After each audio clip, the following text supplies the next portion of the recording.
Tanjiro, Zenitsu, dan Inosuke sedang mengubur para jasad yang dibunuh para iblis ketika Gaga Kasugai datang dan memintanya mengikuti dia. Mereka pun berpisah dengan anak-anak tersebut dan dituntun ke sebuah rumah yang berlambang Wisteria. Seorang nenek muncul dan menjamu mereka, serta mengobati mereka.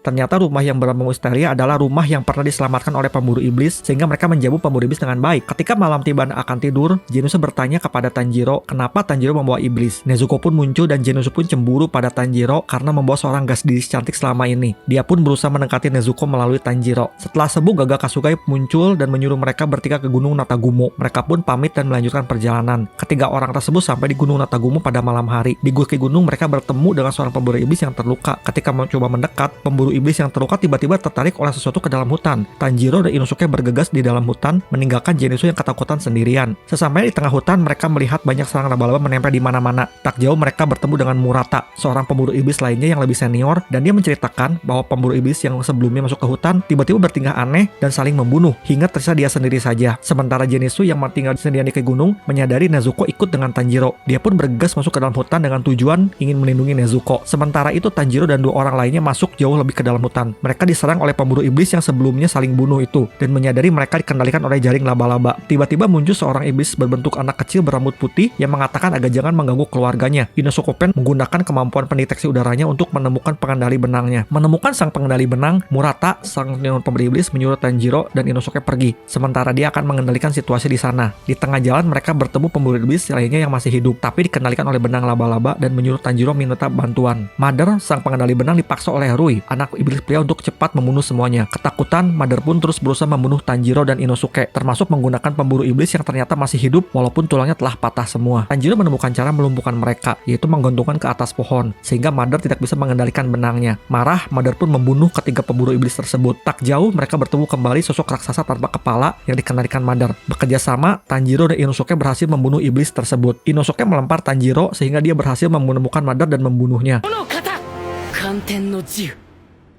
Sementara itu Zenitsu yang mengajari Inosuke tersesat di hutan. Dia melihat sebuah rumah tergantung jaring beserta orang-orang yang tergantung, dan muncullah iblis lainnya bertubuh laba-laba dari rumah tersebut. Berusaha kabur, Zenitsu menyadari bahwa dia tersengat racun dan dalam 30 menit dia akan berubah menjadi laba-laba. Dia pun teringat masa latihannya dengan Jigoro Kuwajima, mantan pilar yang membayar hutangnya bila Zenitsu mau menjadi muridnya. Dia seorang yang pengecut dan sangat ingin berhenti. Menyadari rambutnya mulai rontok, Zenitsu pun pingsan. Di situ kepribadian aslinya kembali muncul dan melancarkan jurus pertama pernafasan petir. Dia teringat kembali bahwa dia hanya bisa satu jurus saja, dan gurunya meminta dia mengasah terus satu jurusnya itu. Zenitsu pun berhasil membunuh sang iblis.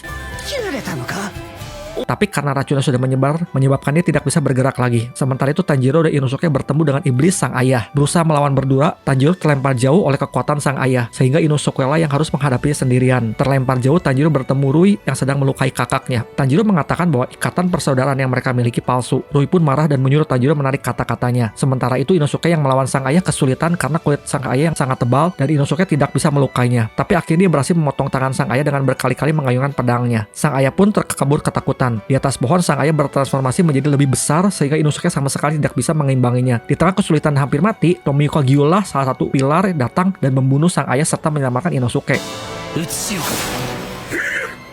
Tapi dia harus mengikat Inosuke ke pohon karena Inosuke terluka dan tidak mau berhenti, serta mengatakan bahwa sang ayah bukanlah salah satu dari iblis 12 bulan. Zenitsu yang sekarat karena racun diselamatkan oleh Senobu Kocho, pilar lainnya yang datang bersama Giyu dan memberikan penawar kepada Zenitsu, tapi tangannya menyusut karena racun tersebut.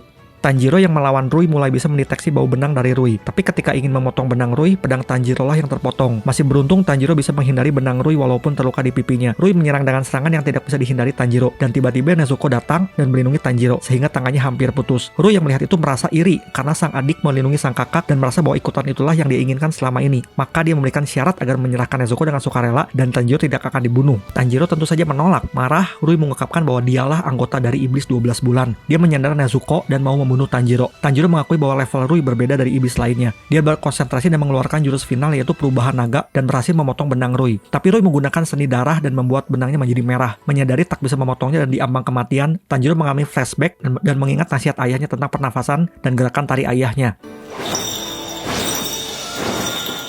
Dia berusaha mengikuti tarian ayahnya, tarian Dewa Api Kagura, dan berhasil memotong benang darah Rui. Tanjiro terus mendesak Rui. Sementara itu Nezuko yang didatangi ibunya dalam mimpi untuk menolong Tanjiro terbangun dan menggunakan jurus darah iblis sehingga Tanjiro pun berhasil memotong kepala Rui.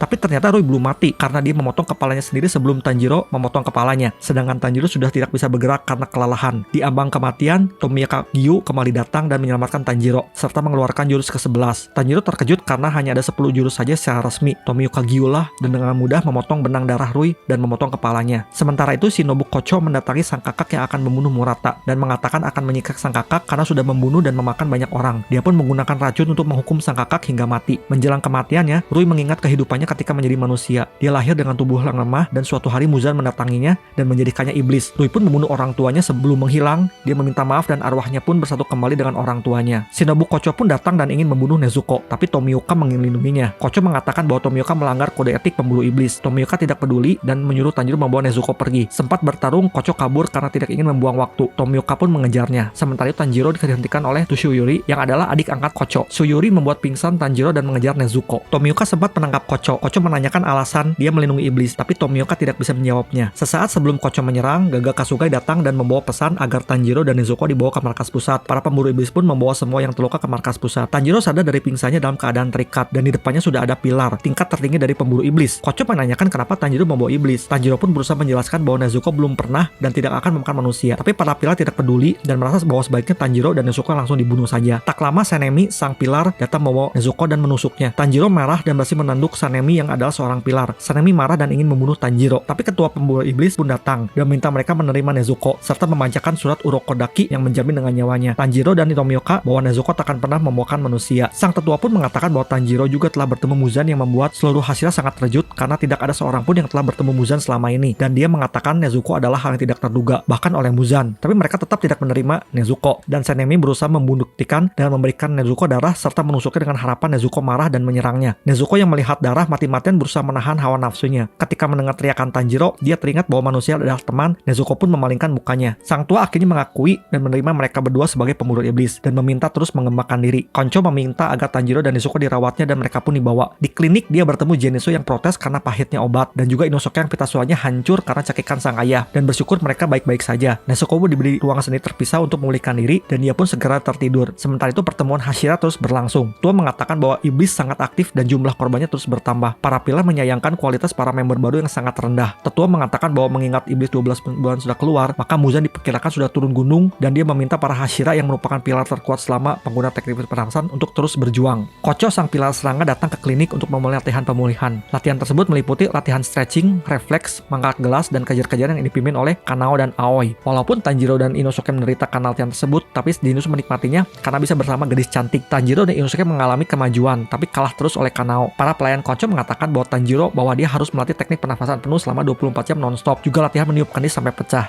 Tanjiro pun latihan keras melatih pernafasan dan fisiknya. Tanjiro menanyakan kenapa Kocho mau merawatnya, dan Kocho menjawab bahwa dia mempunyai impian untuk bisa berhidup berdampingan dengan iblis. Kocho bercerita bahwa kakaknya dibunuh oleh iblis dan dia sangat marah karenanya. Tapi kakaknya berbeda karena dia kasihan kepada sang iblis. Kocho pun ingin mencoba mengikuti jejak kakaknya. Lama-kelamaan Tanjiro mulai terbiasa dengan latihan fisik dan pernafasannya, sampai akhirnya dia bisa memecahkan kendi dengan pernafasannya. Zenitsu dan Inosuke yang absen latihan sejak lama mulai iri dengan kemajuan Tanjiro, dan mereka pun memulai kembali latihan mereka dengan keras. Pada akhirnya Tanjiro berhasil menguasai teknik pernafasan penuh 24 jam dan mengalahkan Kanao. Sementara itu Muzan mengadakan pertemuan dengan para iblis bulan di ruang tanpa batas untuk membahas kematian Rui. Iblis bulan ternyata terbagi menjadi iblis bulan atas dan iblis bulan bawah. Muzan sangat kecewa karena iblis bulan bawah sangatlah lemah sehingga bisa kalah dan dia memulai membunuh para iblis bulan bawah. Pada akhirnya mereka bertiga berhasil memecahkan kendi besar dengan pernafasan penuhnya. Tanjiro juga berterima kasih kepada Tomioka karena mengampuni Nezuko. Mereka bertiga pun diberi misi oleh tetua untuk mengikuti Rengoku, sang iblis api, dan membahas iblis di kereta api Mugen. Demikianlah anime Demon Slayer season 1.